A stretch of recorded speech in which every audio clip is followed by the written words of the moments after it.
What happens when Hollywood's most reformed bad boy sits down with daytime television's most outspoken host? In just 36 seconds, one comment would shatter the carefully constructed facade of morning television civility and expose the toxic underbelly of celebrity interview culture. Mark Wahlberg walked onto The View set that Tuesday morning with the confidence of a man who had conquered his demons. The former rapper turned A-list actor had spent years rebuilding his image, transforming from troubled youth to respected family man and successful businessman.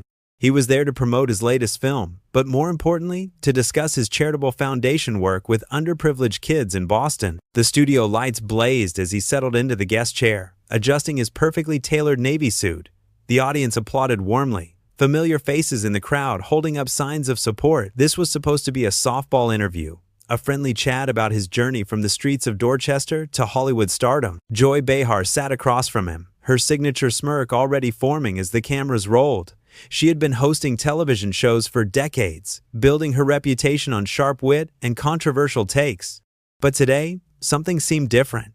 There was an edge to her demeanor, a hunger in her eyes that suggested she was looking for more than just pleasant conversation. "So Mark," Joy began, her voice dripping with false sweetness, "you're here to talk about your new movie, but I think we all want to know about your past. You've had quite the transformation, haven't you?" Mark nodded, his media-trained smile never wavering. "Absolutely, Joy. I've been very blessed to have had the opportunity to turn my life around.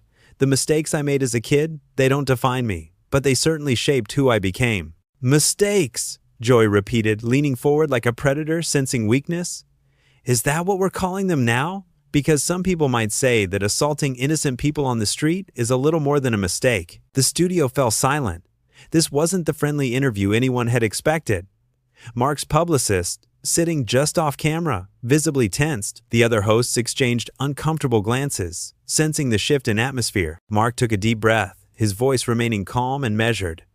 "Joy, I've spoken about this extensively over the years. I was a troubled teenager who made terrible choices. I've spent decades trying to make amends for those actions.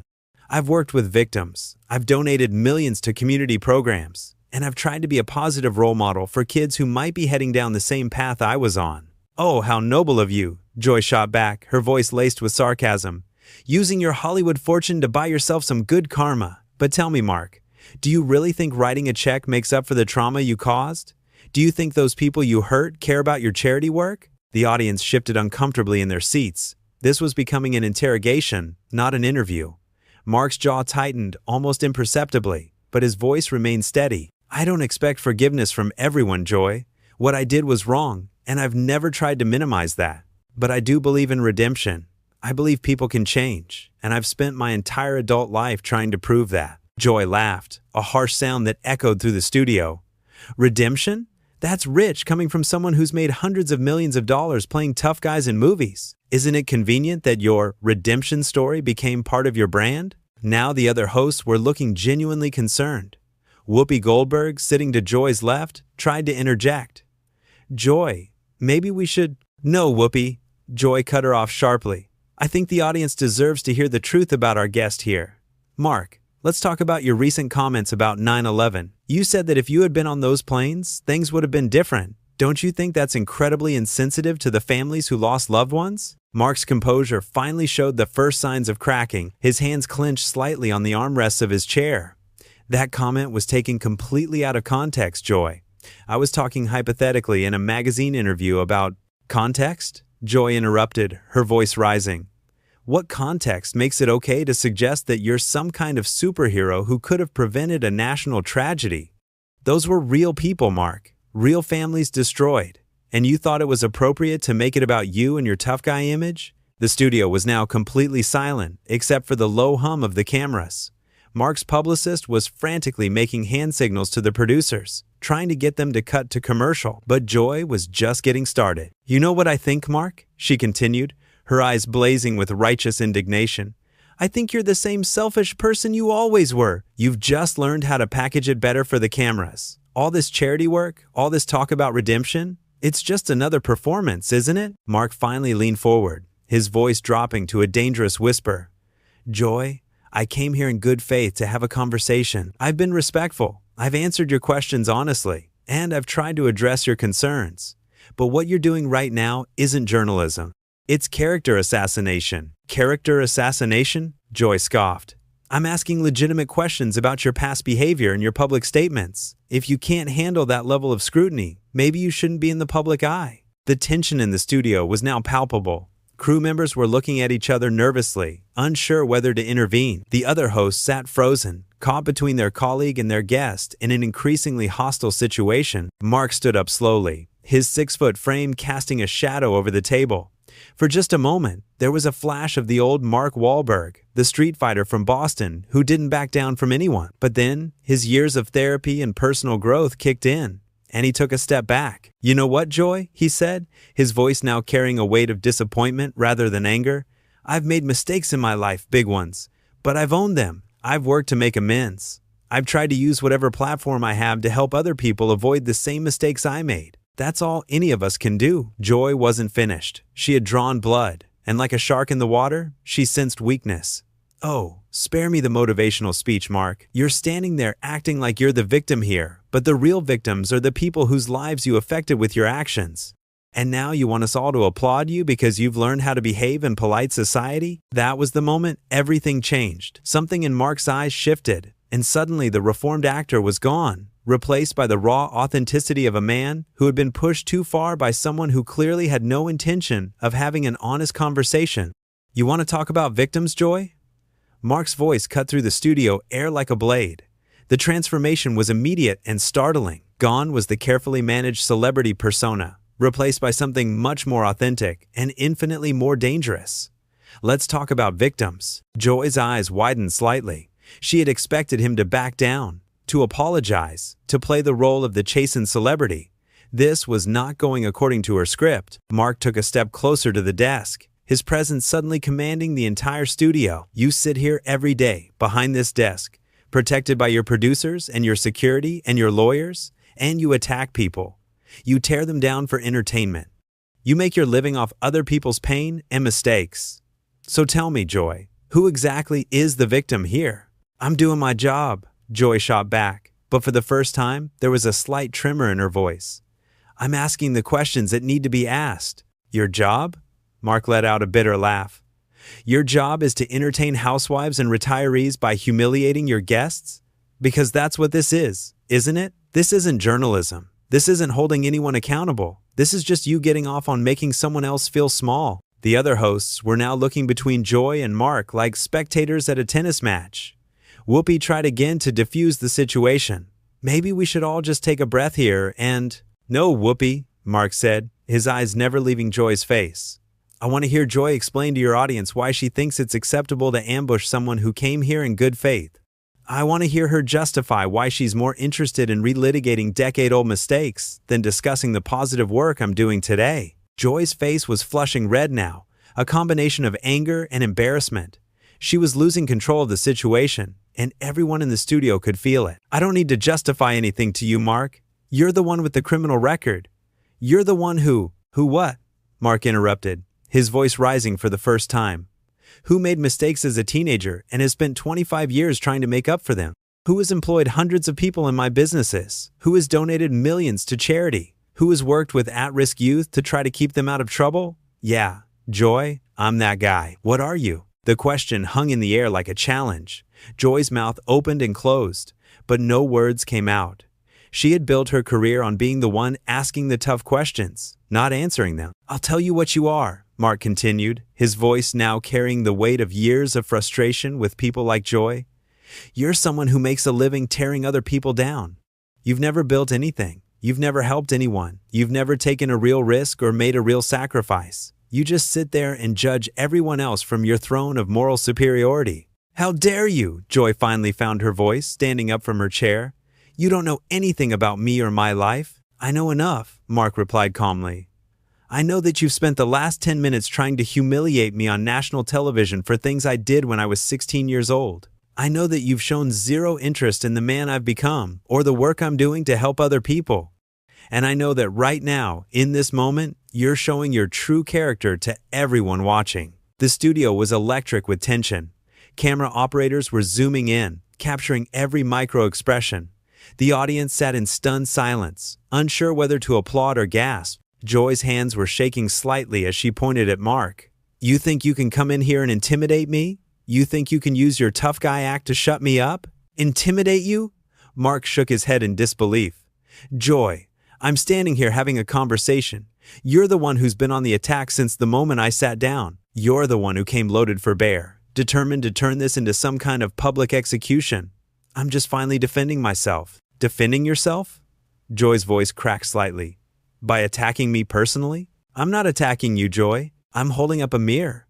You don't like what you see reflected back. That's on you, not me. Sarah Haynes, one of the other hosts, tried to interject with a nervous laugh. Maybe we should talk about Mark's new movie. No, Joy snapped, whirling on her colleague. We're gonna finish this conversation.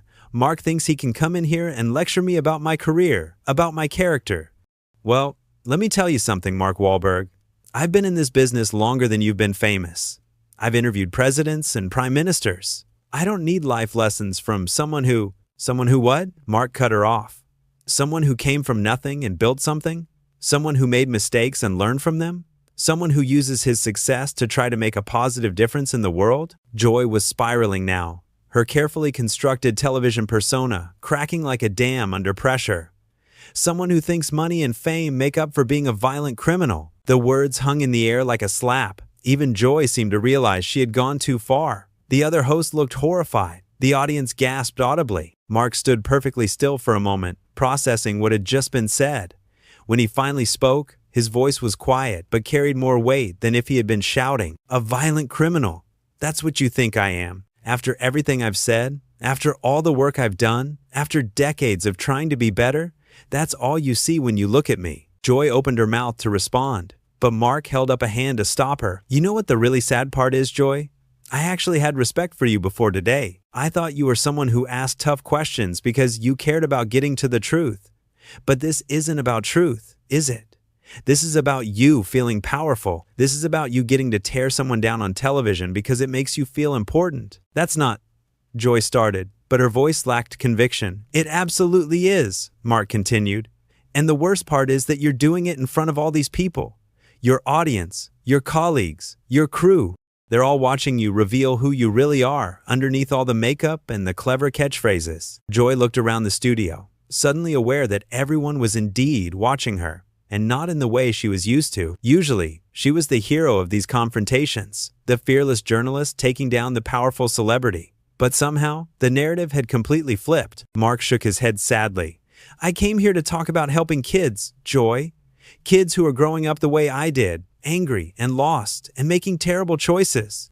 I wanted to talk about giving them hope, showing them that people can change, that your past doesn't have to define your future. But you turned it into this circus. He gestured around the studio, taking in the shocked faces of the hosts, the uncomfortable audience, the crew members who were still rolling tape on what had become the most dramatic moment in The View's history. You turned it into exactly the kind of toxic environment that creates angry kids in the first place.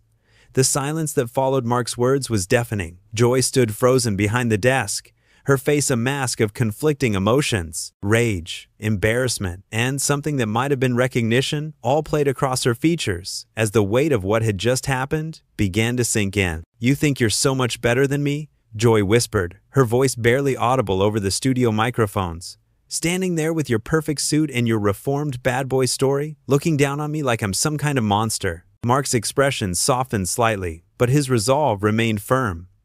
I don't think I'm better than you, Joy. I think I'm different than you. And the difference is that I've spent years learning how to build people up instead of tearing them down. Build people up? Joy's voice was rising again, desperation creeping in. By making violent movies that glorify everything you claim to have moved past? By playing tough guys who solve their problems with their fists? That's building people up? Those are characters, Joy. Fiction. Entertainment. They're not real. Mark's patience was clearly wearing thin. But this conversation we're having right now, this is real. Your attack on me for the last 15 minutes? That's real. And everyone watching can see the difference between someone who's genuinely trying to help people and someone who's just trying to score points. Whoopi finally found her voice, her tone urgent and pleading. Okay, I think we need to wrap this up. We're going to go to commercial, and when we come back... No, Joy interrupted sharply, her eyes wild. We're not going to commercial. We're going to finish this conversation. Mark wants to paint me as some kind of villain? Fine. Let's talk about villains. Let's talk about someone who beat up innocent people and now wants us all to pretend it never happened. Joy, stop, Sarah Haynes said firmly. This has gone too far. But Joy was beyond listening to her colleagues now. Something had snapped, and years of built-up resentment and insecurity came pouring out like water through a broken dam. No, I'm not going to stop, she snarled. I'm tired of pretending that we have to be nice to people just because they're famous. I'm tired of giving passes to violent men because they've learned how to say the right words in interviews. Mark took a deep breath, and when he spoke, his voice carried a weight of finality. Joy, I want you to listen very carefully to what I'm about to say, because this is important, not just for you, but for everyone watching. He turned slightly to address the camera directly, his presence commanding even from across the studio. I was 16 years old when I made the worst mistakes of my life. 16. I was angry, I was hurt, I was lost, and I took that pain and I inflicted it on other people. That was wrong. It was inexcusable. And I've spent every single day since then trying to make up for it. Joy opened her mouth to interrupt, but Mark held up his hand again, and something in his demeanor made her pause. But here's what I learned. And this is what I try to teach the kids I work with now.